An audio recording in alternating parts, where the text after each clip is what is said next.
네, 안녕하세요. 국어 자료 강도 6주차, 6주 1차 시 영상 강의를 시작하도록 하겠습니다. 지난 시간에 우리가 아래아이 소실까지 5번째 PPT 13쪽까지 진도를 나갔었는데요. 이번 주는 5번째 PPT의 14쪽 모음 조화부터 살펴보도록 하겠습니다. 네, 5번째 PPT 14쪽 함께 보도록 하죠. 네, 모음조화입니다. 모음조화는 여러분들이 중고등학교 때 여러 번 들었던 이야기이고 양성모음, 음성모음 혹은 양모음, 음모음 그런 개념들에 대해서도 어느 정도 익숙한 그런 현상이기는 합니다. 그래서 아마 살랑살랑, 설렁설렁, 알록달록, 얼룩덜룩과 같은 의성의태어에서 많이 나타나는 현상으로 아마 상식적으로 알고 있는 현상일 텐데요. 이 모음조화 현상은 알타이어의 아주 중요한 그 공통 특징 중에 하나입니다. 우리가 앞에서 이제 어두정군 얘기를 하면서 한국어가 계통적으로 알타이어라고 알려져 있는데 이 알타이어가 가지고 있는 공통 특징이 있어요. 근데 그 중에 또 대표적인 것 하나가 모음조화입니다. 그런데 상대적으로 현대국어는 다른 알타이어, 터키어라든지 이런 언어와 비교를 하면 모음 조화가 잘 지켜지고 있는 것 같지는 않아요.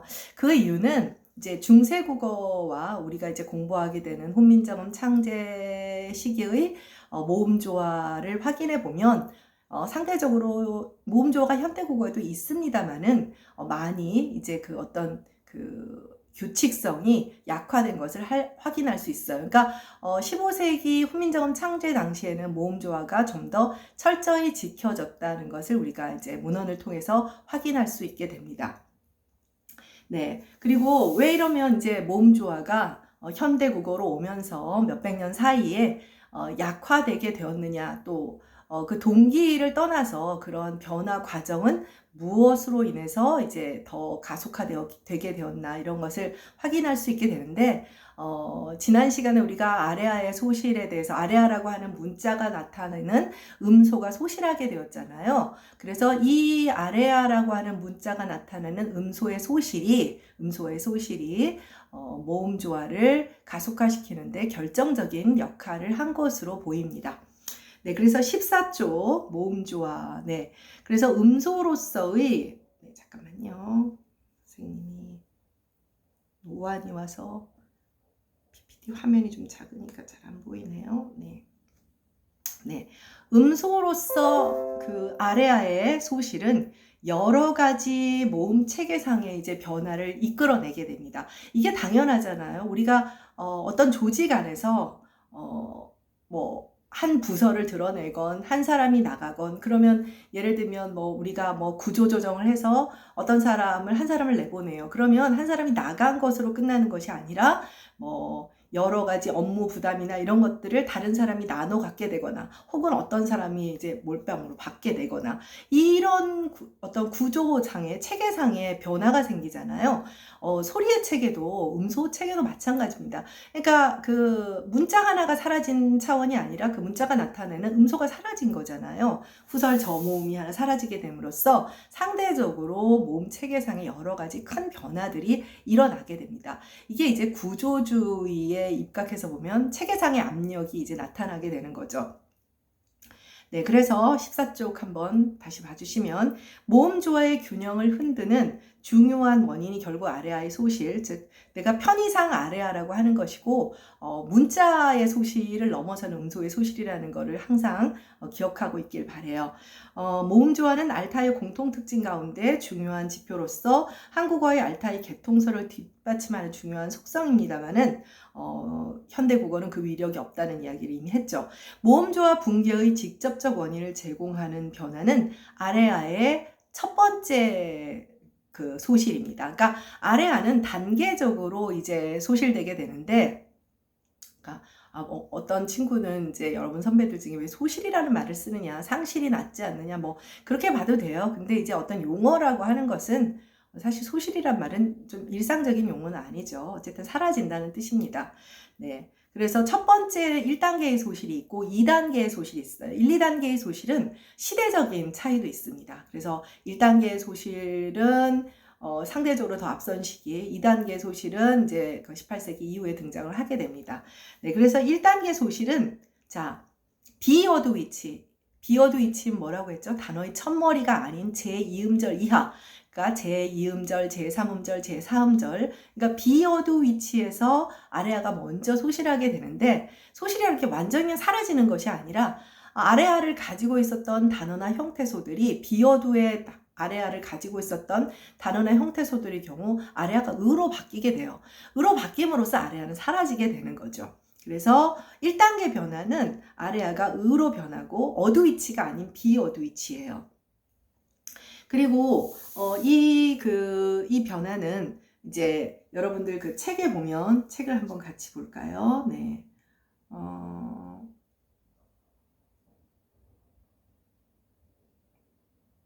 네. 그래서 여기 지금 맨 마지막 줄에 네. 아레아와 의의 관계가 무너져서 모음조화 현상도 동요를 보이게 된다. 이렇게 얘기를 했는데 이 현상은 이제 16세기 경에 일어나게 됩니다. 16세기 경에 일어나는데 뭐 어떤 학자는 좀 빨리 보면 15세기 말 어찌되었건 간에 한 16세기 정도에 이 1단계 소실이 일어나게 됩니다. 자, 그런데 잘 기억을 해보세요. 비어두 위치에서 아레아가 의로 바뀐다는 것 뒤에서 이제 다시 한번 설명을 하겠지만 아레아가 의로 합류하게 되는데 그럼 어떻게 되죠? 비어두 위치에서는 아레아가 아예 사라지게 되죠. 그럼 비어두 위치에는 아레아가 없고 뭐만 남게 돼요? 의만 남게 되죠. 자, 요걸 기억을 하셔야 돼요. 1단계 소실이 모음조화의 붕괴의 결정적 이유예요. 결정적 이유예요. 자, 요걸 먼저 기억을 해주세요. 자, 그러니까 첫 번째 이 비어두에서 어두는 안 일어나요. 아직 어두에서는 아레아가 남아 있어요. 16세기 경에 아레아가 비어두 위치에서 의로 바뀌게 됩니다. 그래서 결과적으로 이 위치에서는 아레아가 없게 돼요. 자, 18세기 경에 이제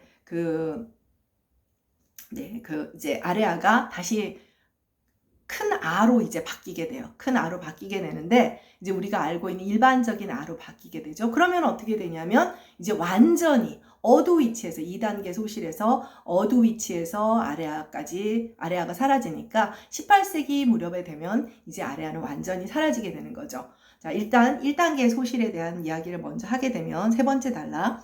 아레아의 1단계 변화 이후 어두 위치에서는 아레아와 의가 모두 나타나서 자, 분명히 1단계에서는 비어두 위치에서 아레아가 의로 바뀐다고 했죠. 그러면 16세기의 어두 위치, 단어의 첫머리 위치에는 아레아가 있어요, 없어요? 아레아가 여전히 남아있겠죠? 그러니까 어두 위치에서는 아레아도 그대로 있고 의도 그대로 있고 그렇죠? 물론 큰 아도 그대로 있겠죠.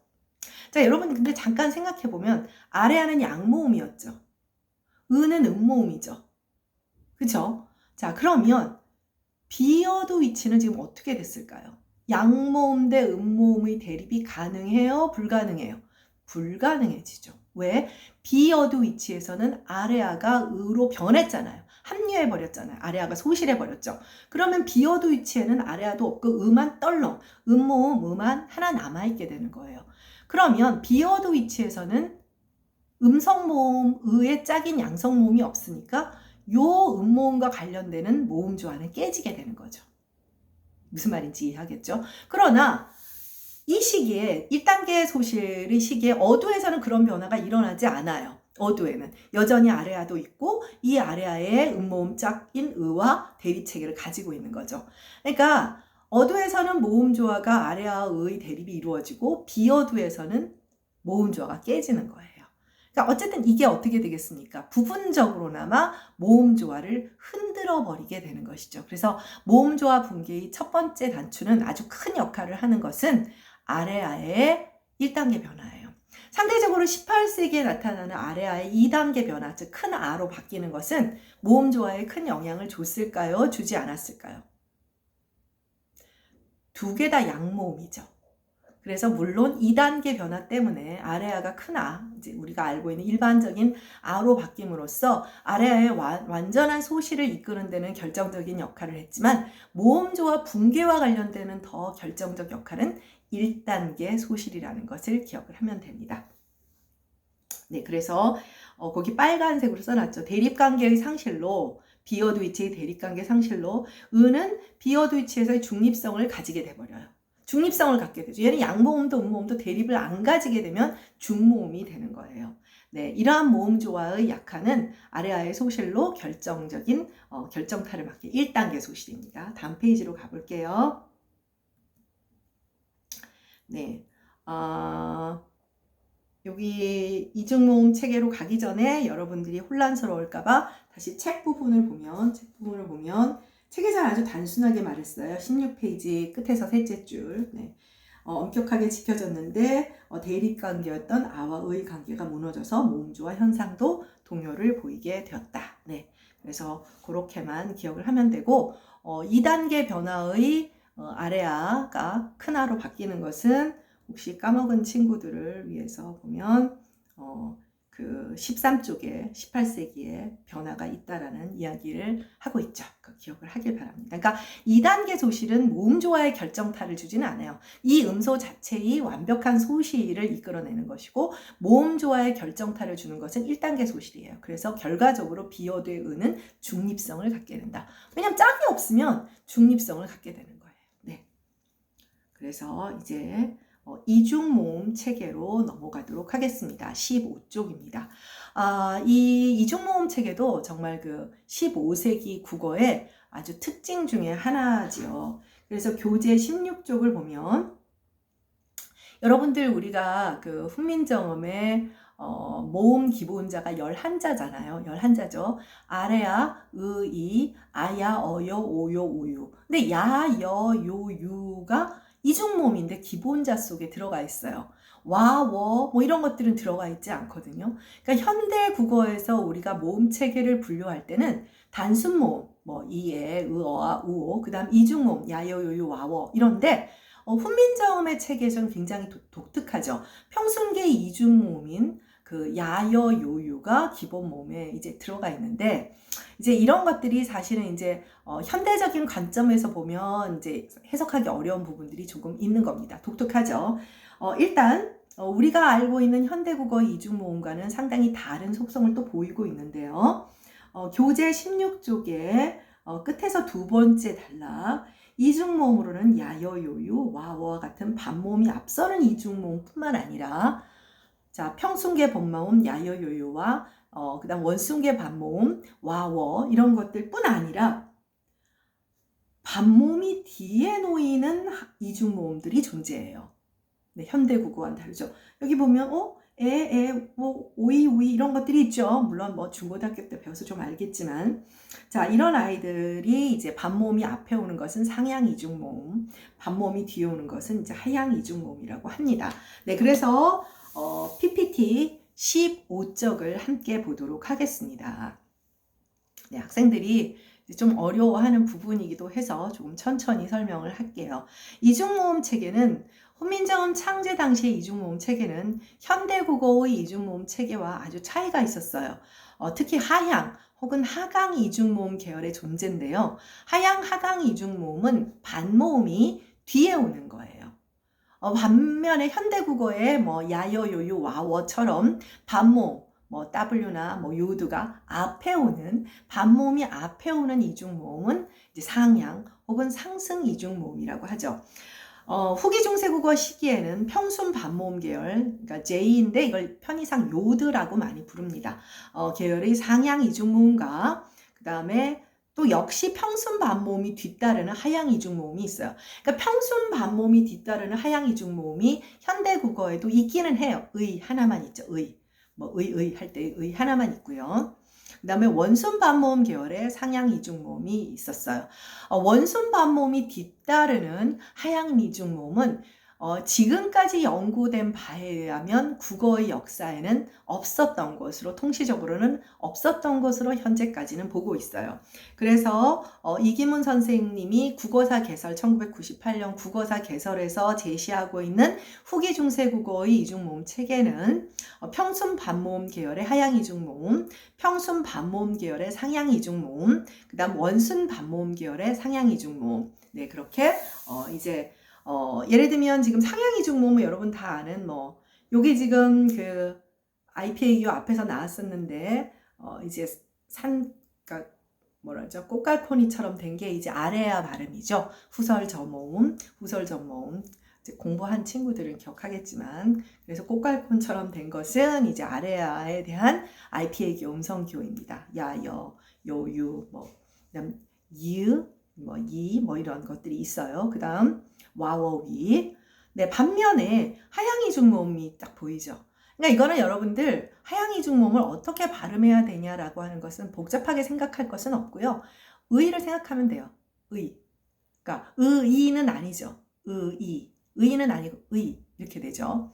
그러니까 예를 들면 아이 같은 경우도 아이 하면 단모음 2개가 되잖아요. 아이 이렇게 되는 거예요. 그러니까 오늘날 우리가 개를 멍멍이요.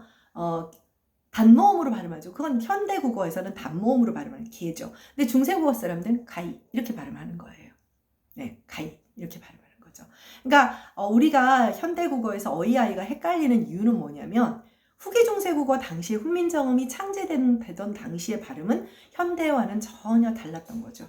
이런 하향 이중 모음들이 근대 국어를 거치며 오늘날의 단모음으로 바뀌어요. 그건 이제 나중에 국어사 시간에 이제 살피게 됩니다. 우리가 보는 문헌은 15세기 후기 중세 국어의 문헌들만을 대상으로 하기 때문에 일단은 하향 이중 모음 현대 국어에는 의 하나만 남아 있지만 그때는 좀 많았다. 그리고 아이, 어이 이런 아이들이 오이, 우이 이런 애들이 현대 국어에 오면서 단모음하게 되었다.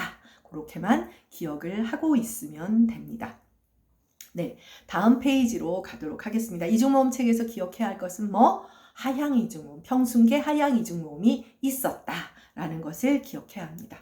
네, 다음 페이지로 가겠습니다. 네, 하향 이중모음화의 단모음화를 간단히만 소개를 했어요. 네, 그래서 중세국어의 평순 반모음기의 하향 이중모음은 근대국어 시기에 이르러 전설 단모음으로 변화하게 됩니다. 그래서 여기 보면 이제 그 표기가 나와 있죠. 원래 중세국어였던 I, 그것이 여기 뒤에 마지막에 캐피탈 E로 쓴 거는 우리가 현대국어에서 어이, 아이 자체도 구별을 못 하잖아요. 근데 표준발음법은 그 신모음 책이라서 예와 애를 구별하게끔 하고 있어요. 그런데 실제로 60대 이하의 청장년층은 사실 애를 구별하지 못하죠. 구별하지 못해서 캐피탈 E로 쓰면 지금 어이의 경우도 그렇게 되어 있죠. 2개로 이제 변별이 안 되는 전설의 애 모음을 음성적으로 캐피탈 E를 쓰고 있는 겁니다. 그 다음에 이제 그 오이 같은 경우는 어떻게 돼요? 중세국어는 오이죠, 오이. 그 다음에 이게 오늘날 우리는 이 발음을 못 하고요. 이 발음은 전설의 이제 원순 단모음인데, 이 발음 같은 경우는 이제 거의 선한방언의 아주 노년층의 경우에는 그러니까 말하자면 우리는 뇌 이렇게 발음하는데 이렇게 발음한다든지 그 밑에도 위 같은 경우도 오이에서 네, 기호는 앞에 있는 파이나 Y자는 일반적으로 지금 국제 음성 기호에서 인정하는 기호고요. 뒤에 이제 점 땡땡 이런 음나우트 기호라고 해서 전설화하는 그 기호거든요. 전통적인 이런 기호와 같은 기호입니다. 혹시 다른 책들이나 또 이런 데서 접할까봐 음성 기호를 써놓은 것이고, 그러니까 라고 하는 단모음들이 오늘날에는 왜 위가 되면서 어떻게 됐어요? 왜 위가 되면서 원래는 평순계 하향 이중 모음이 되었던 아이들이 현대 국어에는 원순계 상향 이중 모음으로 바뀌게 된 거죠. 정말 전혀 다른 그런 변화의 결과를 겪게 된 거예요. 그 다음에 아레아가 있는 경우도 역시 아레아가 아로 바뀌게 되니까 애가 되게 됩니다. 우리가 이제 결과적으로 이걸 통해서 알 수 있는 것은 뭐냐 하면 우리가 앞에서 어떤 언어의 통시론을 연구할 때 illusion of graphy, 문자의 환영에 속아서는 안 된다. 그러니까 말하자면 과거의 문헌을 봤을 때 그 과거의 문헌에 쓰여진 어떤 그런 표기를 그 당시의 실제 발음이라고 올곧게 믿어서는 안 된다고 그런 얘기를 했었잖아요. 그러니까 이게 사실은 초창기의 훈민정음에 대한 연구를 할 때는 현대적 편견을 가지고 오늘날 우리가 애라고 하니까 얘들도 애였겠지? 이런 생각을 하고 접근을 했었어요. 소박하게. 그런데 이제 아니라는 사실을 밝혀낸 것이죠. 그래서 현대적인 편견을 극복해서 현대의 발음과 똑같이 된다라고 생각하면 안 된다는 거예요. 그래서 역사적으로 변화의 과정을 거쳐서 오늘날에는 전혀 다른 단모음이 되거나 혹은 원순계 상향 이중모음이 되거나 이런 변화를 겪게 되죠. 철자와 발음은 즉 표기와 발음은 굉장히 일치하기가 어려워요. 그건 왜냐하면 표기가 앞에서 얘기했지만 표기는 보수적이어서 변화에 저항하거든요. 우리가 영어 철자가 왜 어렵습니까? 예를 들면 우리가 night라고 하는 기사라고 하는 KNIGHT라고 하는 스펠링이 있을 때 night라고 하는 단어가 있을 때 그거 제대로 발음하려면 그게 음소 문자잖아요. 그럼 어떻게 읽어요? 니그흐트라고 읽어야 되죠. 그렇게 읽었던 순간에 만들어진 단어예요. 철자예요. 표기예요. 그런데 영어사에서 큰 변화를 통해서 어두의 K가 무구마되는 변화, 그 다음 이 모음이 우리가 앞에서 배웠던 모음 초이가 되면서 I라고 하는 이중모음으로 바뀌고 또 GH가 무구마되는 변화, 이런 변화를 겪으면서 전혀 철자가, 즉 표기가 발음을 반영하지 못하는 상황에까지 이르게 된 거죠. 한글 자모도 거의 600년의 세월이 흘렀잖아요. 그렇기 때문에 이러한 어떤 그 문자가 가지고 있는 발음과의 문자, 즉 표기와 발음의 현대에서의 불일치가 등장하게 되는 겁니다. 네, 현대국어의 유일한 하향 이중모음. 네, 요거는 요게 지금 요게 똑같은 기호로 되어 있잖아요. 근데 이제 조금 무시하세요. 이게 왜 그러냐면 다른 IPA 기호를 썼었는데 이게 아마 업로딩 하면서 변형이 된 것 같아요. 네, 이건 나중에 꼭 중요한 것은 아니니까 여러분들이 의문론 시간이면 음성교도 다 기억을 해야 되지만 현대 국어에는 의의만이 남아있다.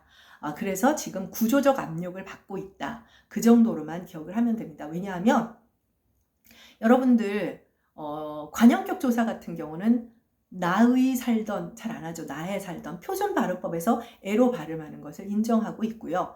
예를 들면 민주주의 이렇게 말 안 하죠. 민주주의의 의.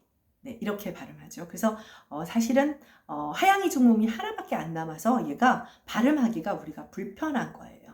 언젠가는 변화할 가능성이 굉장히 크죠. 지금은 교육을 통해서 표준 발음의 위치를 갖고 있는 상황입니다. 네, 거기에 IPA 기호는 조금 음성 기호는 무시하도록 하고요. 네, 다음 페이지로 가도록 하겠습니다. 17쪽입니다. 네, 그래서 현대국어의 모음 체계는 지금 오른쪽에 있는 것은 표준 신모음 체계예요. 표준 신모음 체계. 그래서 어이와 아이도 변별하고요. 그리고 위와 외도 으처럼 단모음으로 발음하는 이게 표준 신모음 체계예요. 그러니까 여러분이 생각하는 것과는 달리 표준 발음법에서 원칙적으로 인정하는 원칙 발음은 이 신모음 체계예요. 왜냐하면 규범이나 원칙이라고 하는 것은 보수적이지 개신적이지 않거든요. 그쵸? 여러분들 어떤 유행어가 사전에 등재되려면 굉장히 여러 가지 검증 과정을 거치고 또 언어 공동체가 인정을 해야 돼요. 그래야 규범이 되는 것이거든요. 그래서 이게 원칙 신모음 체계예요. 자, 왼쪽에 있는 것은 팔모음 체계인데요. 팔모음 체계에서는 이제 단모음에서의 원순의 전설 단모음인 으를 인정하지 않는 거예요. 왜냐하면 젊은 세대들이 중장년이나 청년 세대들이 거의 가지고 있지 않으니까 이거는 너무 현실을 반영하지 않았다 하고 뺀 거예요. 그러나 그럼에도 불구하고 여러분들 우리 모두 어이와 아이를 전설의 단모음 애와 애를 잘 변별하지 못하잖아요. 그죠? 잘 변별하지 못하죠. 그래서 그러나 이 신모음과 팔모음이 표준 발음법에서 인정하는 겁니다. 근데 우리가 현실음이라고 해서 현실적으로 현대국어 화자들의 대부분의 화자들은 전설의 두 애도 구별 못하니까 현실음은 칠모음 체계라고 할 수가 있겠죠. 네. 예, 여러분들 이거 꼭 기억을 하도록 하고요. 이러한 체계를 갖게 되기까지에는 15세기에 우리가 훈민정음 창제 당시에 볼 수 있는 평순계 하향 이중모음의 변화를 꼭 기억하고 있어야 되죠. 네, 다음 페이지로 가도록 하겠습니다. 네, 이제 그 성조, 이제 운율 자질인 성조에 대한 것입니다. 그래서 이 성조에 대한 것은 교재 17쪽에 소개가 되고 있어요. 소개가 되고 있어서 중세국어와 현대국어를 구별하는 아주 중요한 특징이 이제 성조 언어라는 거, 그리고 훈민정음이 또 우수한 점은 운율 자질까지 이제 방점으로 표기했다는 거, 그 얘기도 했었죠. 네. 성조라는 것은 기본적으로 음의 높낮이를 이용하는 거예요. 그러니까 앞에 운율 자질에는 뭐 길이도 있고 랭스도 있고요. 그 다음에 이제 크기, 뭐 이제 강세, 뭐 이런 것들이 여러 가지가 있는데, 그 가운데 음의 높낮이, 그걸 피치라고 해요. 음의 높낮이를 이용하는 운율 자질을 성조라고 합니다. 이것이 이제 그 단어에 걸리면 성조 언어가 되고, 문장 전체에 걸려, 피치가 문장 전체에 걸려요. 그럼 그게 억양입니다. 인토네이션이에요. 억양이 없는 언어는 없어요. 그러나 모든 언어가 성조를 가지고 단어의 의미를 변별하지 않죠. 가장 대표적인 True Tone Language, 순수 성조 언어가 중국어고요. 중국어는 성조를 통해서 단어의 그 의미를 변별하죠. 그런데 한국어의 경우에는 여러분이 알다시피 현재 우리가 그나마 인정하는 운율 자질은 음장이거든요. 음장인데 15세기에는 아마 성조를 가지고 있었던 것으로 보아야 할 것 같아요. 네. 훈민정음 우리 18조 음운상의 특징 가운데 성조 체계를 보겠습니다. 훈민정음 체계에서, 그러니까 문자 체계에서는 이제 방점이고, 음운론적인 체계에서는 성조예요. 그러니까 성조는 음운론의 용어고 방점은 문자론의 용어입니다. 문자예요. 문자적인 방안인 거죠. 운율 자질을 표기하기 위한. 네, 훈민정음 체계에서 보이는 방점은 중세국어의 성조를 표기하기 위한 수단이었어요.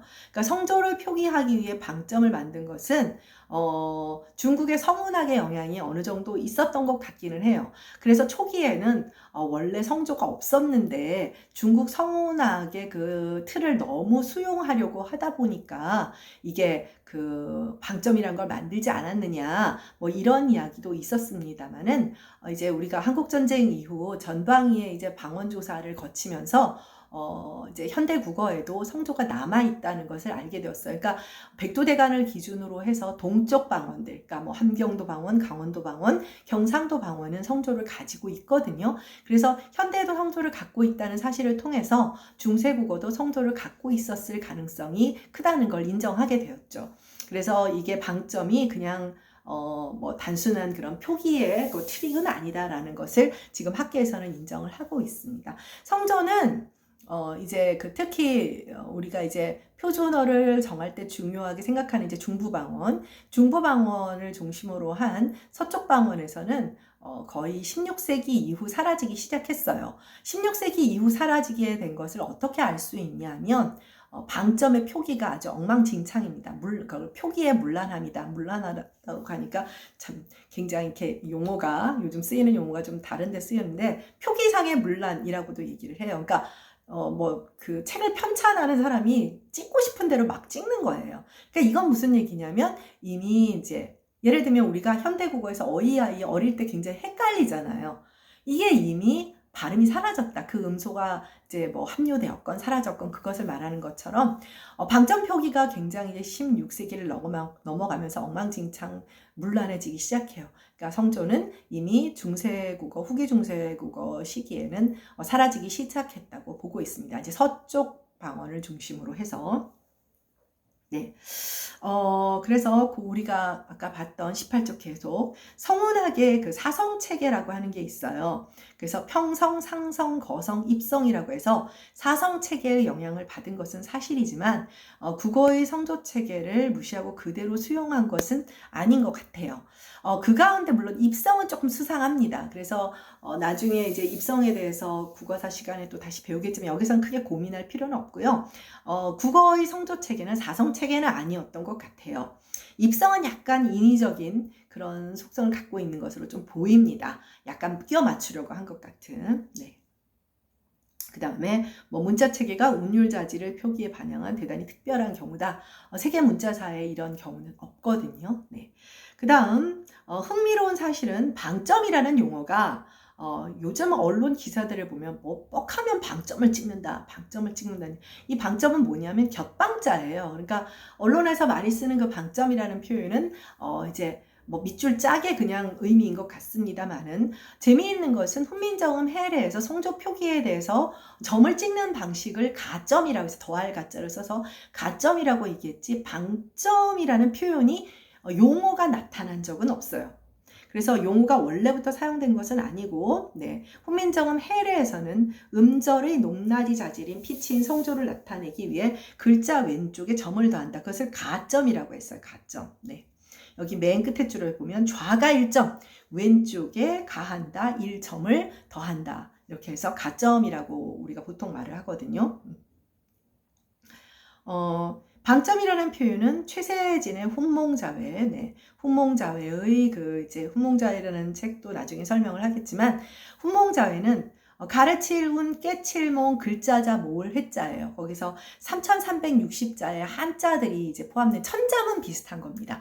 근데 천자문은 천자만 있는 것이고, 훈몽자회는 3360자가 들어있어요. 여러분들 뭐 우리도 보면 4급이면 천자 몇 자 이렇게 있잖아요. 그래서 이거는 거의 초등학교 이제 애들 교과서 같은 거예요. 초등학교 교과서 같은데, 훈몽자회가 되게 중요한 것은 이 최세진이라는 인물이 중종조의 이제 역관입니다. 역관이라는 거는 지금으로 말하면 이제 통역하는 사람인데, 중인이죠. 중인인데, 이 사람이 우리 그 국어학과 관련해서는 중인이지만 굉장히 중요한 역할을 많이 했어요. 특히 이제 훈몽자회의 기역, 니은, 디귿 이 용어도 나오고, 나중에 이제 더 설명을 할 기회가 있을 겁니다.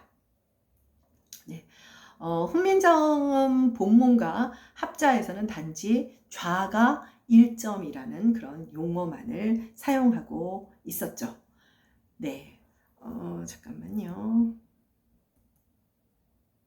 이게 시간이 뒤에는 조금 걸릴 것 같아서 1차 시 영상은 여기서 마치도록 하겠습니다. 예습복습 철저히 하고 있죠? 다음 차 시 영상에서 만나요.